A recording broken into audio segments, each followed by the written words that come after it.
మొన్నంట పాలకొల్లు దగ్గర ఒక పల్లె గ్రామంలో 10 సంవత్సరాల నుంచి మనల్ని వెంబడిస్తున్న ఒక ఆయన ఉన్నాడు. అక్కడ ఒక చర్చికి వెళ్ళి అన్నాడంట, కిరణ్ పాల్ గారిని పిలుచుకుందామా ఈసారి అని. అప్పుడు ఆ సంఘ పెద్దలు అన్నారంట, బాబోయ్ కిరణ్ పాల్ గారు ఎప్పుడు మర్మాలు చెప్తాడంటే, మర్మాలు మనకేం అర్థమవుతాయి, కొంచెం హెచ్చరించి బుద్ధి చెప్పి కొంచెం అలా అలా అలా అంటారే, వాళ్ళని పిలుచుకుందామా అన్నారంట. వాళ్ళకి ఏం కావాలంట? వాక్యమర్మం వద్దంట, హెచ్చరించి బుద్ధి చెప్పి పైన గద్దించేవారు కావాలంట. ఇప్పుడు చెప్పండి, వాళ్ళని ఎవరు మారుస్తారు? వారికి ఎవరు అర్థమయ్యేటట్లు చేస్తారు? వారికి దేవుని ఆలోచన కూడా వినడం ఇష్టం లేదంట, భయం అంట వినడానికి. బాబోయ్ మర్మమేం అర్థమవుతుంది అంట. మరి ఇన్ని సంవత్సరాల నుంచి మీ దగ్గరకు వస్తున్నాను, మీకెలా అర్థమవుతుంది? ఇక్కడుండే చిన్న చిన్న పిల్లలు కూడా అర్థం చేసుకుంటున్నారే వాక్య జ్ఞానాన్ని. స్కూల్కి వెళ్ళినప్పుడు ఎవరికైనా ప్రారంభంలోనే మొత్తం వచ్చేస్తుందా? తెలుసుకుంటూ వింటూ నేర్చుకుంటూ ఉంటే వస్తుంది. అందుకే దేవుని నేర్చుకోవాలి, క్రీస్తును నేర్చుకుందాము అంటారు పౌలు భక్తుడు. మనం ఎవరిని నేర్చుకోవాలంట? క్రీస్తును నేర్చుకోవాలి. కాబట్టి గురుగులు లాంటి వారు ఎందరో ఉన్నారు. నేను నిన్నటి రోజు ఒక పెద్ద మాట అన్నాను, భక్తులైన గురుగులు ఉన్నారు. క్రైస్తవ్యంలో భక్తులైన గురుగులు ఉన్నారు. వాళ్ళు చాలా ఆలస్యంగా బయటపడతారు. కోరాహు లాంటి గురుగు, బిలాము లాంటి గురుగు. క్రైస్తవ్యంలో గురుగులున్నాయి, సంఘంలో గురుగులున్నాయి, భక్తులైన గురుగులు కూడా ఉన్నారు. వారు కొంచెం ఆలస్యంగా బయటపడుతున్నారు. అందుకే నేను చెప్తున్నాను, ఈ చివరి రోజుల్లో ఏదైనా నమ్మదగినదంటే నువ్వు వాక్యం నేర్చుకోవడమే. ప్రతిరోజు దేవుని వాక్యాన్ని ధ్యానించు అంటే అర్థం ఏమిటంటే చదవమని మాత్రమే కాదు, ఆలోచించు. నిన్నటి రోజు నేను మిమ్మల్ని మాట అడిగాను, పరలోక రాజ్యంలో ఏమేమి ఉంటుంది అని. అందరూ బంగారపు రోడ్లు, బంగారపు భవనాల దగ్గర ఆగిపోయారు. నేను మీకు నిన్నేం చెప్పాను? పరలోక రాజ్యంలో లోయలున్నాయి, కొండలున్నాయి, సెలయేర్లున్నాయి. సెలయేర్లు అంటే వాటర్ ఫాల్స్ ఉన్నాయి, పక్షులున్నాయి, జంతువులు కూడా ఉన్నాయి. ఏలియాని తీసుకుని వెళ్ళడానికి ఏం గుర్రములు వచ్చినాయి? అగ్ని రథములు, అగ్ని గుర్రములు. స్తోత్రం కలుగును గాక. అక్కడ పంటలు కూడా పండుతున్నాయి. పరలోక రాజ్యంలో పంటలున్నాయి. అది దేవదూతల ధాన్యం అని పిలువబడుతుంది. పరలోక రాజ్యంలో ఫలములు ఫలిస్తున్నాయి. 12 నెలలు 12 కాపులు పరలోక రాజ్యంలో వస్తున్నాయి. నదులు ప్రవాహం చేస్తున్నాయి. జీవజల నది ప్రవాహం చేస్తే ఈవలను ఆవలను జీవవృక్షపు చెట్లున్నాయి. ఇలా చెబుతూ పోతే పరలోకం పైన ఆకాశం కూడా ఉంది. పరలోకంలో పర్వతాలు కూడా ఉన్నాయి. పరలోకంలో న్యాయస్థానం కూడా ఉంది. పరలోకంలో పరిపాలించే చట్టాలున్నాయి. వీళ్ళు ఎంతమంది నమ్ముతారు పరలోకంలో చట్టాలున్నాయి? లేకపోతే ఆయన పరిపాలకుడు ఎలా అయ్యాడు? ఆయన రాజులకు రాజు ఎలా అయ్యాడు? ఒక మర్మం చెప్పనా, మీరు గ్రహించగలుగుతారనేది నా నమ్మకం, అందుకు చెప్తున్నాను. దేవుడు రాజులకు రాజు. భూమి పుట్టక ముందు నుంచి రాజులకు రాజా? అంటే భూమిని మనుషుల్ని చేసినాక రాజులకు రాజా? చెయ్యక ముందు నుంచే రాజులకు రాజా? మరి అప్పుడు రాజులు ఎవరు? భూమిని చేసినాక రాజులు అంటే మనుషుల్లో రాజులు అనొచ్చు, సరే. భూమి లేకముందు నుంచి ఆయన రాజులకు రాజు అయితే అప్పుడు రాజులెవరు మీకు తెలుసా? అనేక కోటాను కోట్ల ప్రపంచాలలో దేవదూతలు నివాసం చేస్తూనే ఉన్నారు. ఒక్కొక్క ప్రపంచానికి ఒక్కొక్క దేవదూతను ఆయన రాజుగా నియమించాడు. అధికారులైన దేవదూతలు ఉన్నారు, ప్రధానులైన దేవదూతలు ఉన్నారు, సేవకులైన దేవదూతలు ఉన్నారు, రాజులైన దేవదూతలు కూడా ఉన్నారు. ఆయన రాజులకు రాజు, ప్రభువులకు ప్రభువు, అందరికీ ఆయనే చక్రవర్తి. అందుకే ఆయన సామ్రాజ్యాధిపతి, పరలోక సామ్రాజ్యాధిపతి. సామ్రాజ్యం అంటే ఏమిటి? సామంత రాజ్యాలు కలిగిన ఒక ఏక రాజ్యాన్ని ఏమని పిలుస్తారు? సామ్రాజ్యం. కాబట్టి దేవదూతల్లో కూడా అధికారులు, ప్రధానులు, నాయకులు, రాజులు ఉన్నారు. మరి సంఘానికి ఈ రహస్యం ఎందుకు తెలియట్లేదు? నేను మళ్ళీ చెప్తున్నాను, దేవుడు ఏం చెప్పాలో విందామని మందిరానికి రావట్లేదు. మనకు నచ్చింది విందామని వస్తున్నాం. మనకు హెచ్చరికలు, బుద్ధి మాటలతో కాలయాపన జరిగిపోతుంది. నేను చెప్తున్నాను, రేపు మనం ఉంటామో లేదో తెలియదు. నీ నిర్ణయాన్ని మార్చుకో. ఈ రోజు నుండే దేవుడు మాట్లాడాలనుకున్న సంగతి మీద నీ మనసుంచు. దేవుణ్ణి బ్రతిమాలు, ప్రభువా నీ చిత్తమేదో, నీ ఇష్టమేదో అది తెలుసుకునేటట్లు నా కన్నులు తెరువు ప్రభువా అని అడుగు. ఇక్కడ పరలోక రాజ్యం తన కుమారునికి పెండ్లి విందు చేసిన ఒక రాజును పోలి ఉందంట. ఆ రాజుగారంట, వెళ్ళండి నా రాజ్యంలో ఉన్న వారందరినీ తీసుకొని రండి అని పంపిస్తే, ఈ పంపిన వారిని వారు హేళన చేశారంట, కొట్టారు, తర్వాత చంపేశారంట. రాజుగారికి కోపం వచ్చేసింది. ఎవరైతే తన దాసులను చంపారో వాళ్ళందరి పట్టణాన్ని తగలబెట్టేశాడంట రాజుగారు. చూడండి కింద.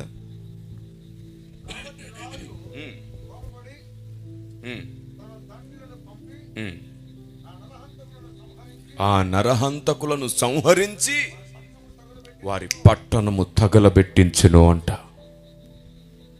ఇదిగో ఒక ప్రవచనం బయలుదేరుతుంది, వినండి జాగ్రత్తగా. ఈ రోజు వరకు, కొంచెం ట్రిబుల్ తగ్గించండి, ఈ రోజు వరకు, ఈ డేట్ వరకు ఎంతమంది దేవుడు పంపిన వారిని కొట్టారో, హింసించారో, చంపారో వారికి దినములు ముగింపుకొచ్చేశాయి.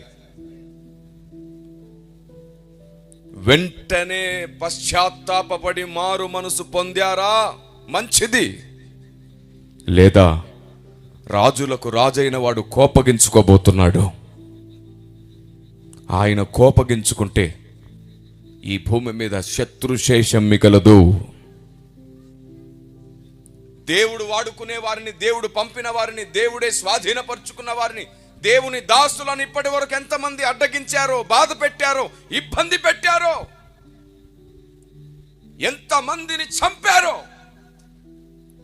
దానంతటికి పగ తీర్చుకొనుటకు రాజులకు రాజైన దేవుడు లేవబోతున్నాడు. దయామయుడైన దేవుడు, కనికరాపూర్ణుడైన దేవుడు, సర్వశక్తిమంతుడై లేవబోతున్నాడు. కాలం సమీపిస్తుంది. మీరు చెప్పండి, క్రైస్తవ సమాజాన్ని త్వరగా బాగు చేయాలనుకోండి, క్రైస్తవ సమాజాన్ని భక్తి గలవారిగా చేయాలి, క్రైస్తవ సమాజాన్ని ప్రార్థనాపరులను చేయాలి, క్రైస్తవ సమాజాన్ని ప్రేమ గలవారిగా మార్చాలి, క్రైస్తవ సమాజాన్ని వివేకం గలవారిగా మార్చాలి, క్రైస్తవ సమాజాన్ని మంచి మనస్సాక్షి గలవారిగా మార్చాలి. ఇది చెయ్యాలంటే ఎలాంటి వారు ఉండకూడదో తెలుసా? అపహాసకులు ఉండకూడదు, అపహాసకులు ఉండకూడదు, ఒకరికొకరు విరోధంగా ప్రవర్తించే వారు ఉండకూడదు. ఒక ఇంటికి తమకు తామే విరోధులైతే ఆ ఇల్లు నిలవదు అని రాయబడింది. ఒక రాజ్యం తమకు తామే విరోధులైతే ఆ రాజ్యం నిలవదు. అందుకే దేవుడు కన్నెర్ర చేస్తున్నాడు. ఇప్పుడు దేవుడు తన బలమైన హస్తము మోపబోతున్నాడు వారి మీద. ఈ మాట ఈరోజు గుర్తుంచుకోండి. సరిగ్గా 6 నెలలు మాత్రమే దేవుడు వారికి టైం ఇవ్వబోతున్నాడు. 6 నెలలు మాత్రమే. ఈరోజు ఏ నెల? ఇది ఏ నెల? జనవరి. 6 నెలలంటే మరలా జూన్ నెల ముగింపుకి మారు మనసు పొందారా? మంచిది. ఇప్పటి వరకు దేవుడు వాడుకున్న వారిని హేళన చేశారు, అవమానించారు, తృణీకరించారు, ట్రోల్స్ చేశారు, పిచ్చి కామెంట్లు పెట్టారు, స్వాభావికంగా ఏది నచ్చితే అది మాట్లాడారు. ప్రతి నోరు మూయబడబోతుంది. అలాంటి వధరుబోతులను, అలాంటి మూర్ఖులను, అలాంటి తొందరపాటు గల వారిని, ఎరుగకయే తామెరగని దాని గురించి దూషించిన వారిని దేవుడిక మీదట సహించబోడు. ఎందుకంటే అలాంటి వారి వల్ల శిష్యత్వం సమాధి. ఎందుకంటే అలాంటి వారి వల్ల శిష్యత్వం సమాధి అయ్యింది, అలాంటి వారి వల్ల ప్రార్థించే వారి మనసు కఠినమయ్యింది, అలాంటి వారి వల్ల భక్తి సన్నగిల్లింది, అలాంటి వారి వల్ల పరిశుద్ధాత్మదేవుడు సంఘంలో పనిచేయలేకపోతున్నాడు, అలాంటి వారి వల్ల సేవకులకు అవమానం కలిగింది, అలాంటి వారి వల్ల జరిగిన పని కూడా ఆగిపోయింది, అలాంటి వారి వల్ల ఎందరో భక్తులు అవమానించబడ్డారు, తృణీకరించబడ్డారు. పరిశుద్ధాత్మ దేవుడు పనిచేయాల్సిన చోట పరిశుద్ధాత్ముని స్థానాన్ని వీరు తీసుకొని సంఘాన్ని ఏదో ఉద్ధరిద్దామని బయలుదేరారు. వారందరి విషయంలో పరిశుద్ధాత్మ దేవుడు కోపగించుకోబోతున్నాడు. ఇది జరగబోతుంది. రెండవది, ఎంతమంది సువార్తకు వ్యతిరేకులై ఇంతవరకు పనిచేశారు, ఎంతమంది సువార్తకు చెప్పడానికి వెళ్ళిన వారిని అడ్డగించారు, ఎంతమంది సువార్తికులను ఇప్పటి వరకు చంపారో వారి మీద కూడా దేవుడు తన బలమైన భారభరితమైన హస్తం మోపబోతున్నాడు. వారిలో చాలా మంది మారు మనసు పొంది దేవుని పని కొరకు కష్టపడబోతున్నారు. అయితే మరికొందరు హృదయాన్ని కఠినపరుచుకొని ఈ లోకాన్ని విడిచిపెట్టి వెళ్ళిపోబోతున్నారు. ఇది జరుగుతుంది. ఇదే సంవత్సరం జూన్ మాసం తర్వాత ఇది జరుగుతుంది. అయితే మారు మనస్సు లేదా మనిషి ఈ లోకాన్ని విడిచిపెట్టి వెళ్ళేటట్లు దేవుని కోపం దిగొచ్చేస్తుంది. 2018వ సంవత్సరంలో నేను ఒకసారి ఇలాగే ఆత్మావేశంతో మాట్లాడుతూ అన్నాను, వాయువులో విషం చేరి గాలిలో విషం చేరి 2020వ సంవత్సరం ఫిబ్రవరి మాసం నుండి భారతదేశం వేల మంది లక్షల మంది చనిపోవడం చూస్తారు, సేవకులు కూడా చనిపోబోతున్నారు అన్నాను. సరిగ్గా 2020 ఫిబ్రవరి మాసంలో అది నెరవేరుతున్నప్పుడు నా దగ్గర ఉన్న పిల్లలందరూ చెప్పారు, అన్నా మీరు ఆ రోజు చెప్పిన మాట 2 సంవత్సరాల క్రితం మీరు చెప్పిన మాట నెరవేర్పుకు వచ్చేసింది అని. ఆ మాట వాళ్ళు రికార్డ్ చేసి పెట్టుకున్నారు 2018వ సంవత్సరం జూన్ మాసంలో. ఇదిగో ఈరోజు 2025వ సంవత్సరంలో జనవరిలో చెబుతున్నాను, జూన్ మాసం తర్వాత దేవుడు సంఘంలో నూతనమైన ఉజ్జీవాన్ని రేపాలనుకుంటున్నాడు, నూతన అభిషేకం సంఘాలకు ఇవ్వాలనుకుంటున్నాడు. నేను చెప్తున్నాను, ఎక్కడో మూల నుండి బీదలుగా ఉండి అత్యాశక్తివంతులైన సేవకుల్ని దేవుడు అత్యంత శక్తివంతులుగా చేయబోతున్నాడు. దేవునికి స్తోత్రం కలుగునుగాక. ఎక్కడో మూల నుండి నాకు ఎవరి సహాయం లేదు, దేవా నాకు సహాయం పంపించు, నాకు ఏ సహాయం దొరకట్లేదు, ఏది చేద్దామన్నా ఏం చేయలేని ఆటంకాలు నా వెంటున్నాయి అనుకునే వారందరికీ దేవుడు ద్వారం తెరవబోతున్నాడు. దేవునికి స్తోత్రం కలుగునుగాక. యథార్థవంతులు, నేర్చుకునే మనుషులు, నిజమైన శిష్యులు సామర్థ్యత పొందబోతున్నారు, శక్తిమంతులు కాబోతున్నారు. దేవునికి స్తోత్రం కలుగునుగాక. ఆమేన్. ఇది నెరవేరినప్పుడు మీరు ఆనందిస్తారు. మీలో చాలా మంది యవనస్తులు దేవుని కొరకు నిలబడబోతున్నారు. మీలో చాలా మంది బలహీనులు బలవంతులైన ప్రార్థనా యోధులు కాబోతున్నారు. మీరు ఆశ్చర్యపడేటట్లు మీ సంఘాలలో అమాయకులైన వారిని దేవుడు సమర్థులుగా మార్చబోతున్నాడు. దేవునికి స్తోత్రం కలుగునుగాక. ఇదే నోటితో ప్రవచించాను. శివగారు, బేబమ్మ గారు, ధైర్యం తెచ్చుకోండి, సతీష్ని దేవుడు మీ తర్వాత నిలబెట్టి వాడుకుంటాడు, సిద్ధపరుస్తాడు చూడండి అని. అప్పటికి సతీష్ ప్రార్థన చేయడానికి సిగ్గుపడుతున్నాడు. ఎక్కడున్నాడు? అప్పటికి ప్రార్థన చేయడానికి సిగ్గుపడుతున్నాడు, మాట్లాడడానికి సిగ్గుపడుతున్నాడు. నా ముందుకు వచ్చేసి కూడా సరిగ్గా మాట్లాడేవాడు కాదు. అప్పుడు చెప్పాను నేను, టైం వచ్చేసింది, దేవుడు నిలబెట్టి వాడుకోబోతున్నాడు అని. సరిగ్గా ఆశ్చర్యరీతిగా అడుగు అడుగు అడుగు అడుగు ఈరోజు ఏదో వేదిక మీదకి ఎక్కేసాడు. ఈరోజు సభను నడిపిస్తున్నాడు, అందరితో మాట్లాడుతున్నాడు, భయపడట్లేదు. ఆత్మదేవుడు తన కార్యం ప్రారంభించాడు. దేవునికి స్తోత్రం కలుగునుగాక. ప్రతిరోజు నేర్చుకుందామని ప్రయత్నిస్తున్నాడు. మోకరించి దేవుణ్ణి అడుగుతున్నాడు, ప్రభువా నా బుద్ధితో కాదు, నా జ్ఞానంతో కాదు, నీ జ్ఞానం కావాలి, నీ బుద్ధి కావాలి, నన్ను నడిపించు ప్రభువా అని అడుగుతున్నాడు. దేవునికి స్తోత్రం కలుగునుగాక. ఆమేన్. ఇదే నోటితో నేను ప్రవచించాను, శివగారు ఆ మందిరం కొత్తగా కాబోతుంది, అయితే అది సరిపోదు, ఇంకా కొంచెం పొడవు పెరగాలి. ఆయన అన్నాడు, ఎక్కడ పొడవు పెరుగుతుంది సార్, ఆ స్థలం మనది కాదు అన్నాడు. పెరిగి తీరుతుంది. మనకివ్వరంట, వచ్చి తీరుతుంది. అడిగినా దొరకదు, వాళ్ళే వచ్చిస్తారు. సరిగ్గా అదే మాట 6 నెలలలోపే నెరవేరిపోయింది. దేవునికి స్తోత్రం కలుగును గాక. ఎన్నో అద్భుతాలు నెరవేరాయి, కానీ ఇప్పటివరకు ఎప్పుడు పబ్లిసిటీ చేసుకోలేదు. సందర్భం వచ్చింది కాబట్టి చెప్తున్నాను. ఎన్నో ప్రవచనాలు నెరవేరుతుంటే అవి రికార్డెడ్గా ఉన్నా సరే ఇంతవరకు పబ్లిసిటీకి వాడలేదు. కిరణ్ పాల్ గారి దగ్గరికి ప్రవచనాలను బట్టో అద్భుతాలను బట్టో వచ్చేవారు కాదు, వాక్యాన్ని ప్రేమించేవారు కావాలి, వాక్యం కొరకు నిలబడేవారు కావాలి. దేవునికి స్తోత్రం కలుగును గాక. వాక్యాన్ని ప్రాణంగా ప్రేమించే వారి మధ్యలో ప్రవచన కార్యం జరగాలి. వాక్యానికి తల వంచిన వారి జీవితాల్లో అద్భుతం జరగాలి. వాక్యమే ముఖ్యం అనుకునే వాడి జీవితమే అద్భుతం కావాలి. వాడి వెంట ఆశీర్వాదాలు పరిగెత్తాలి. దేవునికి స్తోత్రం కలుగును గాక. ఆమేన్. ఇదిగో అదే నోటితో మళ్ళీ ప్రవచించాను నేను. ఇది రికార్డ్ అయింది, నెరవేరి తీరుతుంది. ఆమేన్. ఈరోజు డేట్ ఎంత? జనవరి 28, 2025 జనవరి 28 రికార్డ్ అవుతుంది కదా. నెరవేరినప్పుడు ఈ క్లిప్ని మనం బయట పెడదాం. నెరవేరినప్పుడు దీన్ని, నేను ఇప్పుడు డేట్ చెప్పాను, నెరవేరినప్పుడు దాన్ని పెడదాం. Praise the Lord. మీరు చూస్తూ ఉండండి. సువార్త వ్యతిరేకుల్లో చాలా మంది బాప్తిసం తీసుకుంటే మీరు కల్లారా లైవ్లో చూస్తారు, యూట్యూబ్లో. ఆమేన్. ఒక అబ్బాయి అన్నాడు, భారతదేశంలో ఒక్క చర్చ్ అయినా మిగిలిద్దేమో నేను చచ్చిపోయే లోపు అని. అనవసరంగా అన్నాడు, అనవసరంగా అనేసాడు. తొందరపడి ఓ కోయిల ముందే కూసిందని ఓ సినీ కవి అన్నాడు. అయ్యో కోయిల, తొందరపడ్డావేలా? దేవుడు విన్నాడా కోత? దేవుడు విన్నాడా కూత? టైం రాబోతుంది, సమయం రాబోతుంది, సమయం రాబోతుంది.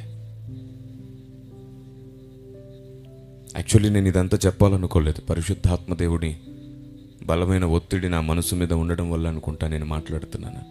వాస్తవానికి పరలోక పెళ్లి విందును గూర్చి, పరలోక రాజ్యం ఒక కుమారుని పెళ్లి విందుకు అనేకుల్ని ఆహ్వానిస్తున్న సందర్భం గురించి మాట్లాడుతూ ఈ మాట ప్రస్తావిస్తున్నాను. గుర్తుంచుకోండి. దేవా, ఈ నీ ఉగ్రతలో అనేకులు రాలుట కంటే అనేకులు మారుట మంచిది. అలాగు జరుగునుగాక. ప్రజలకు హాని జరుగుట కంటే వారికి ఆలోచన కలుగుట మంచిది. ప్రజలు భయపడుట కంటే మారు మనసు పొందుట మంచిది. ఆమేన్. ఆమేన్ అన్నవారే దీవించబడుదురుగాక. ఆమేన్. చెయ్యెత్తిన వారే దీవించబడుదురుగాక. అది ఇప్పుడు చెయ్యెత్తి ఆమేన్ అనండి. గుర్తుంచుకోండి, దేవుణ్ణి స్తుతించేటప్పుడు మనం కలిసి చిన్న పిల్లల వల్లే స్తుతి చేయాలి. చెయ్యెత్తడం యొక్క సూచన ఏంటని చెప్పాను నేను? నన్ను నేను తగ్గించుకుంటున్నాను, నిన్నే హెచ్చిస్తున్నాను. దేవునికి స్తోత్రం కలుగునుగాక. రైట్.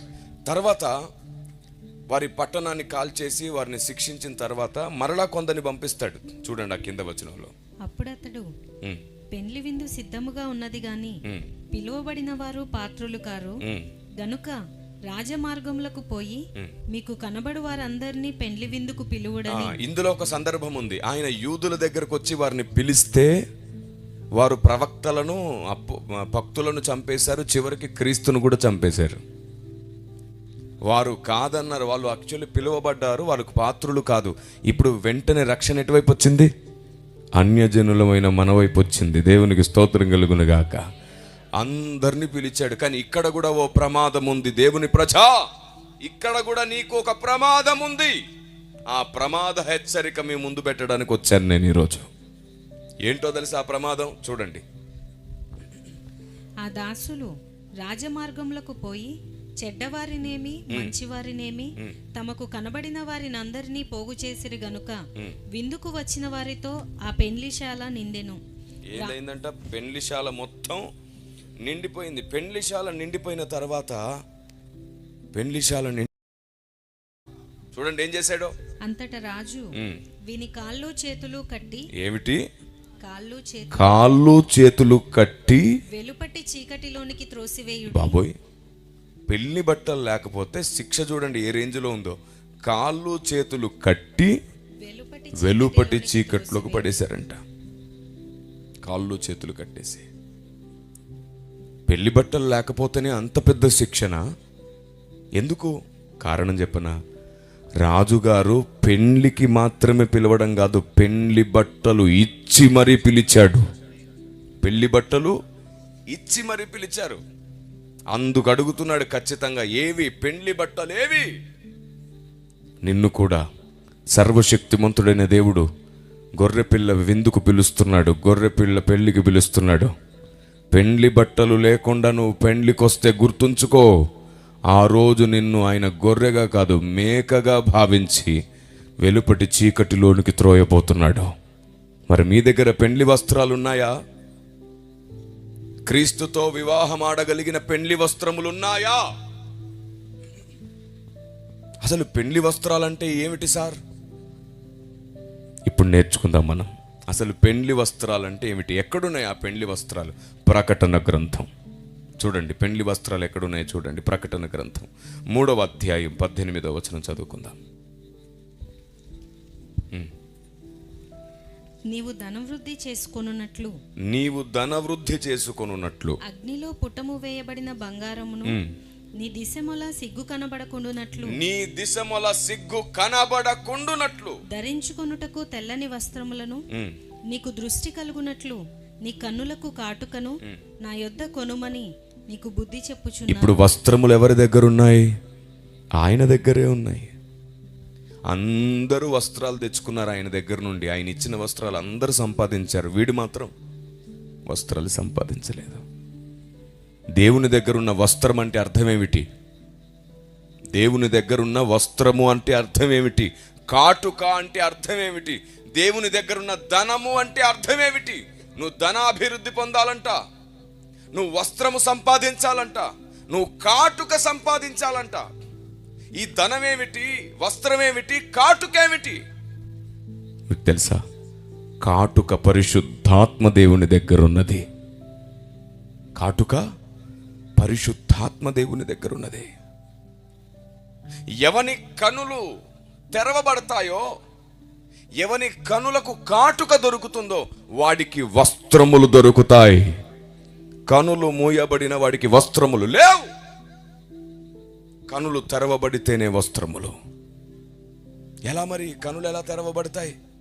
ఆయన్ని చూచుట ద్వారా నీ కన్నులు తెరవబడతాయి. ఆయన్ని గుర్తించుట ద్వారా నీ కన్నులు తెరవబడతాయి. చూడండి ఒకసారి మీరు లేఖనాల్లో యోహాను సువార్త 6వ అధ్యాయం 41వ వచనం. యోహాను సువార్త 6:41. కాబట్టి నేను పరలోకము నుండి దిగివచ్చిన ఆహారమని ఆయన చెప్పినందున యూదులు ఆయనను గూర్చి సణుగుకొనుచు, ఈయన యోసేపు కుమారుడైన యేసు కాడా? ఈయన తల్లిదండ్రులను మనం ఎరుగుదము కదా.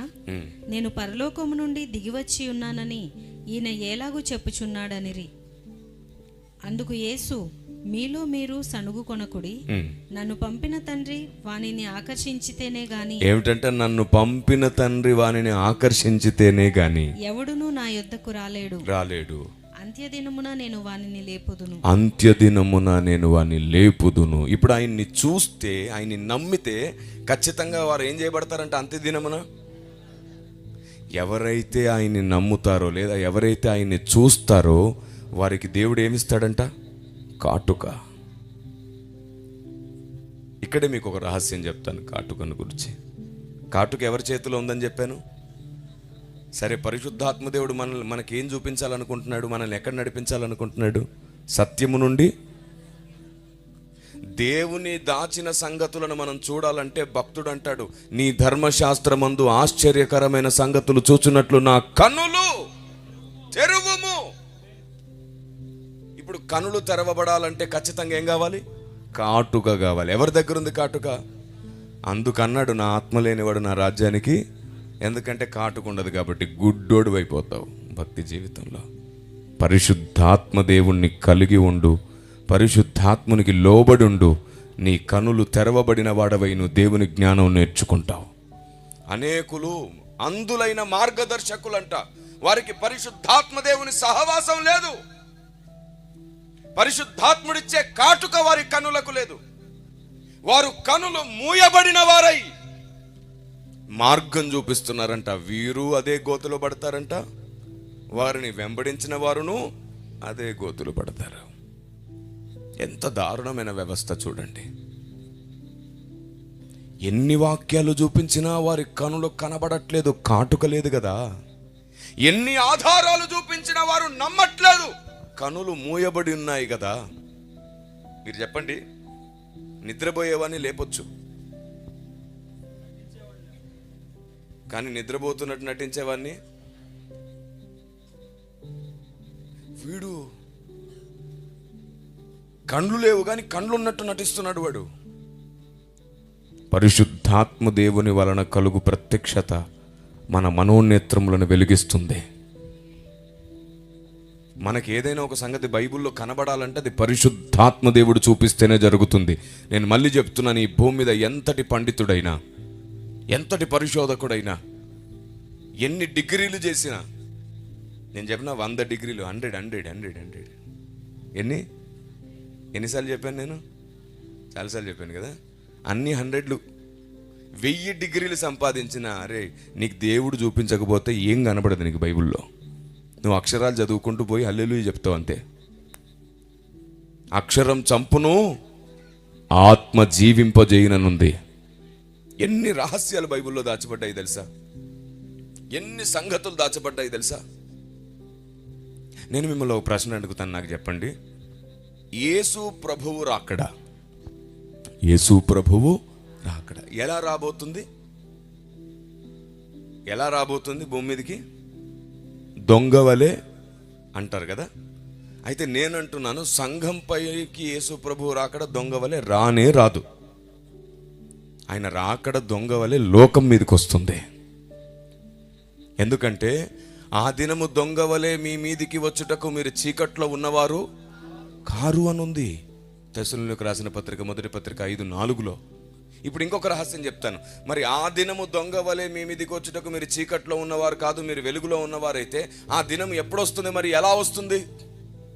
అప్పుడు ఏమన్నారు తెలుసా?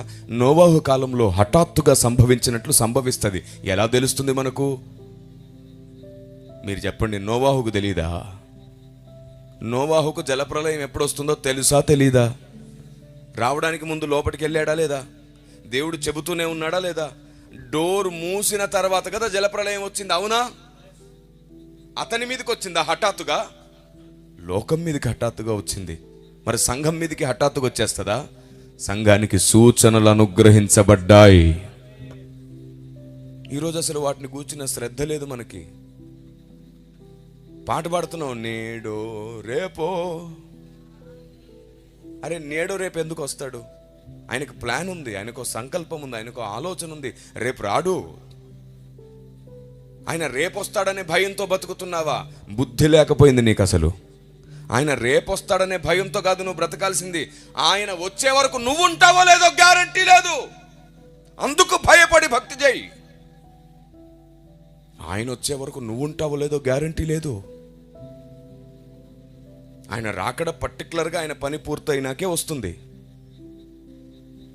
ఆయన అనుకున్న పని పూర్తయ్యేంత వరకు ఆయన రాకడ వెంటనే రాదు. ఎన్నో భూకంపాలు, రాజ్యాల మీదకి రాజ్యాలు ఇవన్నీ లేచినా వెంటనే అంతము రాదు అన్నాడు. ఆయన అనుకున్న పని పూర్తయినాకే ఆయన వస్తాడు. మీకు ఇంకో పెద్ద రహస్యం చెప్పనా? ఆయన రాకడ ఎప్పుడు రాబోతుందో తెలుసా? సూర్యాస్తమయం సమయంలో ఆయన రాకడ రాబోతుంది. కిరణ్ పాల్ గారు దర్శనం కలిగిందా మీకేమైనా? సాయంకాలం రాకడొస్తుందని చెప్తున్నారేమిటి? మీకేమైనా దర్శనం కలిగిందా? నేను అదే చెప్తున్నాను, దేవుడు కళ్ళు తెరిస్తే దర్శనం కలగక్కర్లా, గ్రంథమే మాట్లాడుతుంది. Praise the Lord. మరి ఇన్ని సంవత్సరాలైందే, 2000 సంవత్సరాల నుండి ఆయన రాకడ సాయంకాలమే రాబోతుంది అని చెప్పిన వ్యక్తి ఎవరి భూమి మీద? ఎందుకు ఇన్ని సంవత్సరాలు ఇంతమంది జ్ఞానులు, పండితులు, భక్తులు, మహానుభావులు ఉన్న ఈ మాట ఎందుకు చెప్పలేకపోయారు? ఎందుకు చెప్పలేకపోయారు? కారణం ఏమిటి?